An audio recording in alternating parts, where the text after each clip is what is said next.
देश के प्रधानमंत्री, देश के गृह मंत्री, मुख्यमंत्री और जिनको कोई नहीं जानता वो उप मुख्यमंत्री कई बार आए हैं यहां, कई बार आ गए हैं और उन्हें पता है कि घोसी का परिणाम क्या था।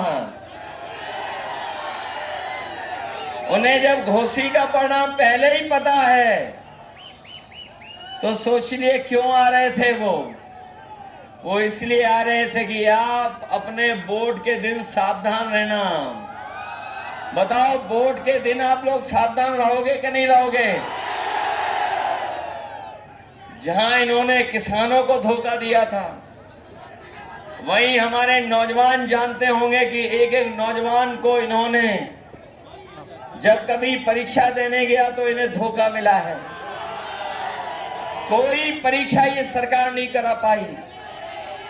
जब भी परीक्षा हुई, इस सरकार में पेपर लीक हो गया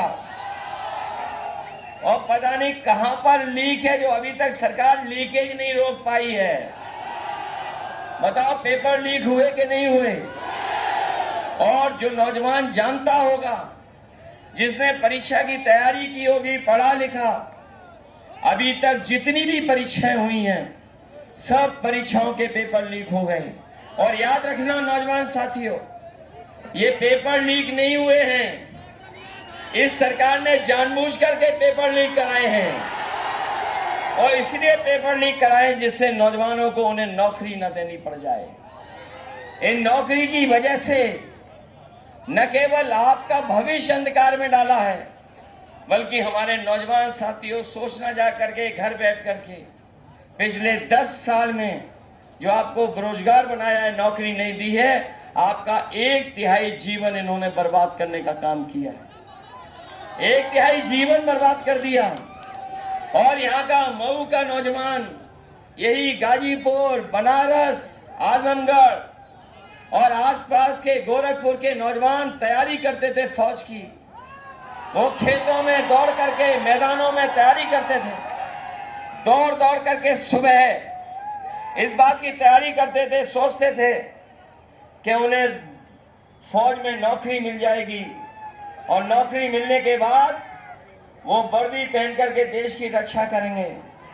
लेकिन इस सरकार ने ये जो आधी अधूरी नौकरी की व्यवस्था की है, जो अग्निवीर वाली व्यवस्था की है, हमारा नौजवान जानता होगा, ये जो अग्निवीर व्यवस्था है इसमें न पक्की नौकरी मिलनी है, न नौकरी अगर मिल भी गई और फौज में अगर चले भी गए और अगर शहीद हो गए तो न केवल आपको धोखा मिलेगा, वहां पर न शहीद का दर्जा मिलेगा, न सुविधाएं मिलेंगी और आपको कोई सम्मान भी नहीं मिलेगा। इसलिए समाजवादी पार्टी और इंडिया गठबंधन अपने नौजवानों को कह के जा रही है कि जब कभी भी सरकार बनेगी 4 तारीख को, ये अग्निवीर व्यवस्था हमेशा हमेशा के लिए खत्म हो जाएगी और पहले जैसी नौकरी जहां पर पक्की वर्दी पहनने को मिलती थी, पक्की नौकरी मिलती थी, वही व्यवस्था लागू करेंगे। और न केवल व्यवस्था लागू करेंगे बल्कि हम लोग तमाम नौजवानों को जिनकी भर्ती छूट गई है, उम्र की भी छूट देंगे, संख्या भी बढ़ाएंगे, जिससे ज्यादा से ज्यादा लोगों को, नौजवानों को नौकरी मिल जाए, वो वर्दी पहनने को मिल जाए। साथियों, आज हम अपने खाकी वर्दी पहने वाले भी साथियों को देख रहे हैं। जैसे हमारा आपका पसीना निकल रहा है, इनका भी पसीना निकला जा रहा है और ये भी चिंता में हैं कि अभी तो फौज की नौकरी हुई है 4 साल की, ये बीजेपी वाले कहीं आ गए तो हो सकता है खाकी वर्दी पहनने वालों की भी नौकरी 3 साल की कर दें।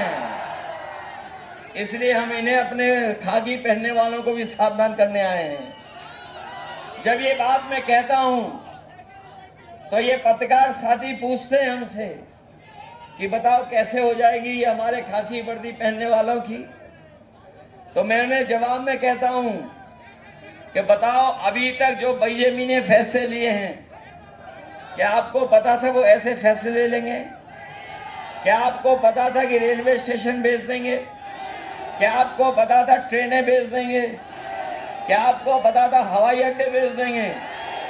क्या आपको पता था कि हवाई जहाज बेच देंगे? क्या आपको पता था कि इलाहाबाद बैंक बिक जाएगी? क्या आपको पता था कि सरकारी नौकरी संविदा पे चली जाएंगी? क्या आपको पता था कि बोरी से चोरी हो जाएगी? क्या आपको पता था कि जीएसटी लगा देंगे और सब महंगा कर देंगे? क्या आपको पता था कि डीजल पेट्रोल महंगा हो जाएगा? क्या आपको पता था कि आधी रात नोटबंदी हो जाएगी?